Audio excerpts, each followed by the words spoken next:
But to football now, and an awesome new trend. Everyone play two quarterbacks. Why settle on one if you could play two? You know, running back by committee, it's all the rage these days. Let's start quarterback by committee. Seriously, this is stupid. Pick a quarterback and go with them.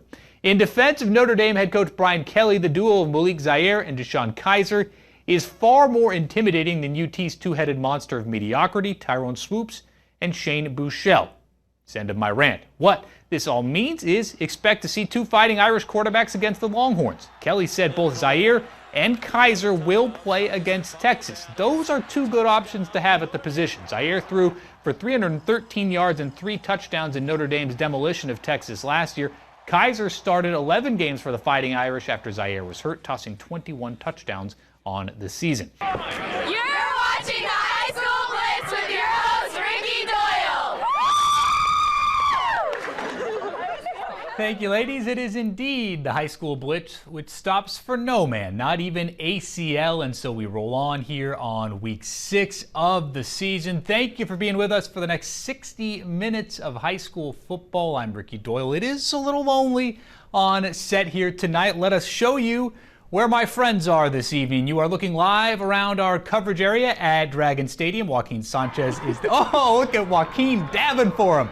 And Claire Brandon is at Bernie ISD Stadium. Those are our games of the week tonight. Number of people sidelined with ACL injuries. Our Austin area game of the week is Westwood and Hendrickson. Before the season, if I had told you that one of these teams would be 3-1 and the other one would be 1-3, the majority of you would probably have said that Hendrickson would be 3-1 and Westwood would be 1-3. But that is not the way things have shaped up. I'm going to go ahead and ring the trusty bell here and bring in Joaquin Sanchez. Now, it is sports night. Thanks for being here. I'm Ricky Doyle. If there was a blueprint for what to do against a totally overmatched opponent in the NBA playoffs, the Spurs are following it to perfection. Through 2 games, the Spurs have outscored the Grizzlies by 58 points, and no Spurs starter has played more than 30 minutes in the first round. Compare that to Steph Curry injuring his ankle for Golden State, or the Thunder losing a game to Dallas, and you can see that San Antonio is sitting in a pretty good spot right now. Last night, the team cruised its way to a 26-point victory in Game 2.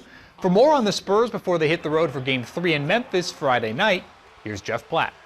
All right, so hypothetically, if I was very mediocre at my job for a year, don't say anything, and a rival TV station wanted to employ me, do you think my bosses would double my salary? Apparently that is the formula for the Texas football program, which coming off of a 5-7 season has handed out some pretty nice raises, most notably to defensive line coach Brick Haley. Haley flirted with taking a job at Texas A&M this offseason. To keep him at Texas, Charlie Strong more than doubled his salary from $235,000 to $495,000. Strong had a lot of support from his players at today's news conference. He did, Ed. This was a surreal scene here at the University of Texas. We've been through some coaching changes over the last several years. I've never seen anything like what we saw here this morning. I would say close to half of the Texas football team on hand supporting their coach. There's been a lot of activity on Twitter from these players saying they stand behind Charlie Strong. They do not want him to be replaced. And that, of course, is the big question right now. Has a decision already been reached about Charlie Strong's future at Texas? Our own Chip Brown reporting that it has. ESPN and the Austin American-Statesman also saying Texas has decided to move on from Charlie Strong. But Charlie Strong today saying he has not been told that. He said he spoke with Athletic Director Mike Perrin and Texas President Greg Fenves. They both told him they will wait until after the season finale Friday against TCU before making a final decision about his job status. Of course, Strong 16-20 in his time at Texas, just 5-6 this year, and it kind of reached a boiling point with this weekend's loss to Kansas, a team that hadn't won a game in Big 12 play since 2014. Strong says he understands the numbers matter, but it's about more than that for him. And wins and losses, yeah, they are a real bowl game. Let's get these seniors to a bowl game.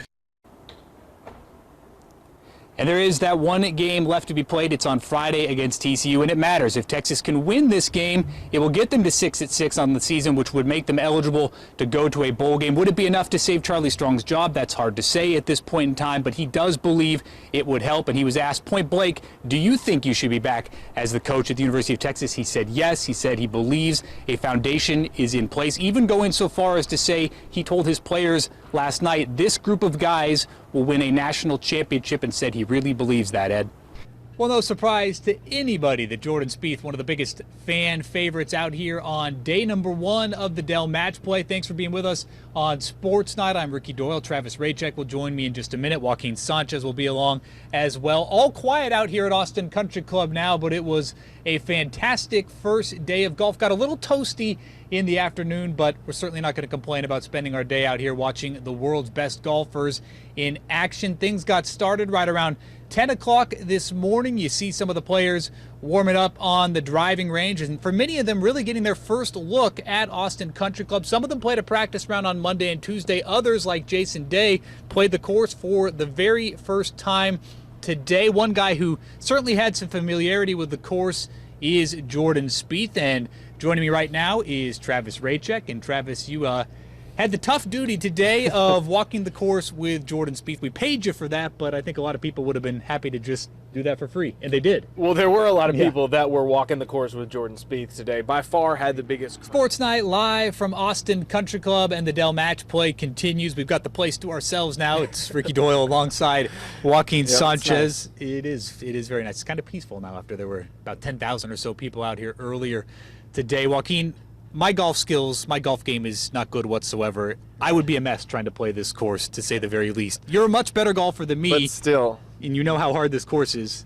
But you got some tips on what it takes to succeed out here. Yeah, they were nice enough to let us play it being match play. It's awesome. Yeah, and I mentioned it earlier. The weather was perfect today, so those holes down on the water showcased beautifully with the bridge in the background. Really, Austin looks good. Austin looks very good. Very nice start to the Dell Match Play. We're going to take another break here on Sports Night. Well, just hours until the Longhorns get set to begin camp, and no better time to sit down with head coach Charlie Strong. We had a high school coach tell us earlier this week that it felt like Christmas morning as he got ready for camp to start. What's the emotion for you right now? Well, you know, you get excited because you're seeing them work from January up until this point. And now with the recruits that you sign, now they have a chance to get out there and run around also. So now you're excited because you want to really see what it looks like. And, you know, I think about, you know, even with the 4 additions that we got in January, there's going to be 30 new players that's going to hit this field. And I'm excited about our linemen because I always say big guys beat up little guys. And we have 14 linemen that are joining us, 6 offensive linemen, 8 defensive linemen. So I'm just excited just to see our guys run around, and they've been working so hard, and now they get to transfer that work from the off-season program to us. I remember we sat down with you like this a couple of years ago when you first arrived from Louisville, and everybody was like, Charlie hates the media, he doesn't like doing interviews. And I think we've gotten more comfortable with you. You weren't that bad after all. Are you more comfortable just all around going into year 3 now? Yeah, I don't know where it came from, where I hate the media. I think that those guys got upset with me about something. But no, you have to be comfortable because now that you're going into year 3, you're just comfortable, even with the job. And you have an older group of guys that really understand our message, so they're able to deliver the message to the younger group.